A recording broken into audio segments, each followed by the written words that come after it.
Hi, it's John, and welcome to the channel. 4:51 a.m. Thursday, July the 24th, with the big blue mug of coffee. I hope you're having a great day today. And today, I want to do a follow-up on my video from yesterday. And I need to make this quick because I need to be out of my house by 6 this morning. Got an hour and a half drive today because I've got something planned.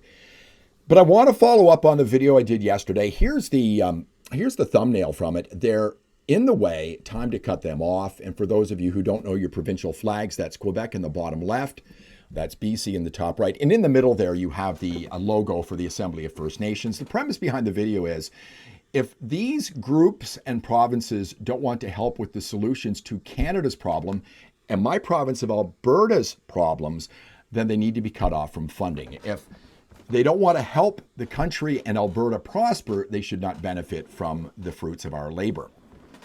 Well, we've got another edition today, and I want to get to that in just a moment. But first, this popped up this morning, which I found fascinating.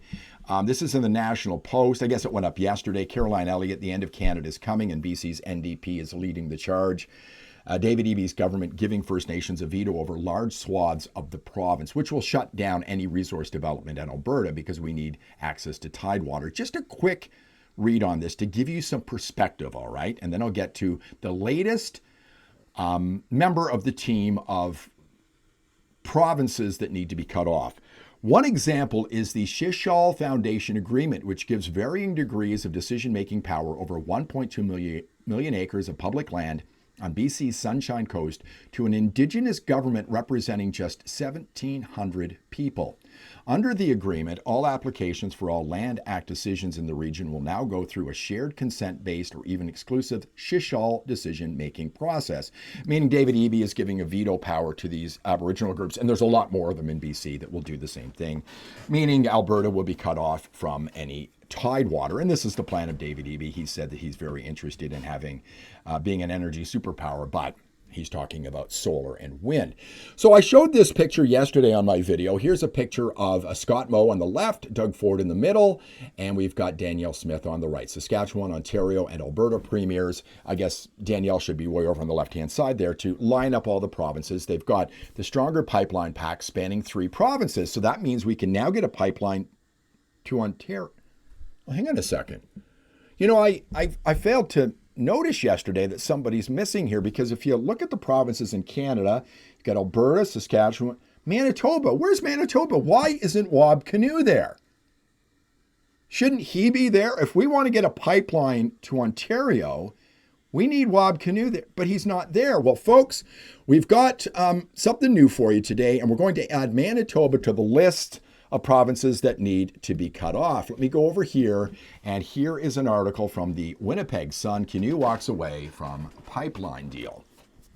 Let me read a little bit of this to you, not the whole thing. Link in the description as usual. Manitoba Premier Wab Canoe chose not to sign a new interprovincial trade agreement unveiled Tuesday by Alberta, Saskatchewan, and Ontario, citing the need for Indigenous consensus before moving forward with major infrastructure projects. Interesting that BC and Manitoba are both using this excuse and using the Indigenous peoples, right? I'll get to that in a moment.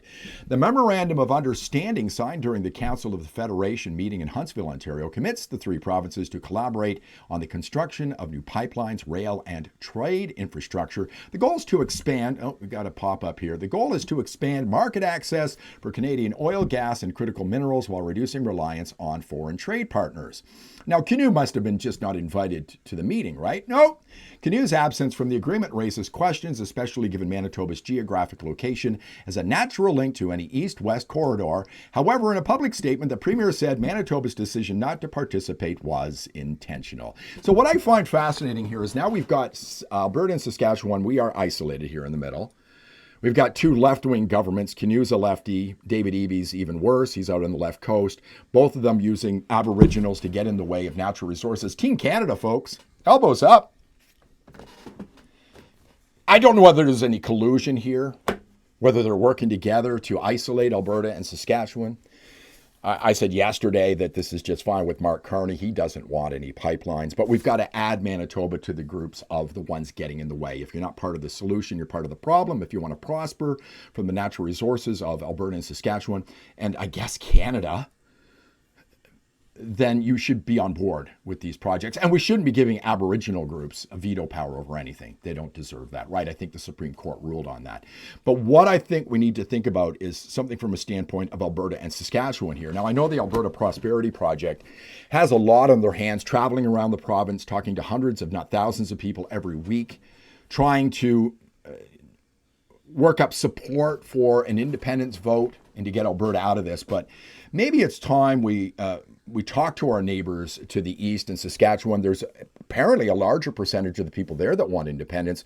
Maybe it's time to get together and start working together as Alberta and Saskatchewan want to leave the country. I know that's a big thing, but it might be a good idea. There is safety in numbers, there is strength in numbers, and maybe that's something that should be considered. Again, I don't know if there's collusion between Canoe and EB, but we're now isolated in the middle and nothing is going to get done in this country. So let's add Manitoba to the thumbnail. I'll stick it on the new thumbnail and let's cut them off as well. Thanks very much for watching. I hope you enjoyed the video. Tell me what you think in the comments below. If you like the video, give me a thumbs up, subscribe to the channel, ring the bell for notifications, and I'll see you in the next one. I'll be back tomorrow with something special.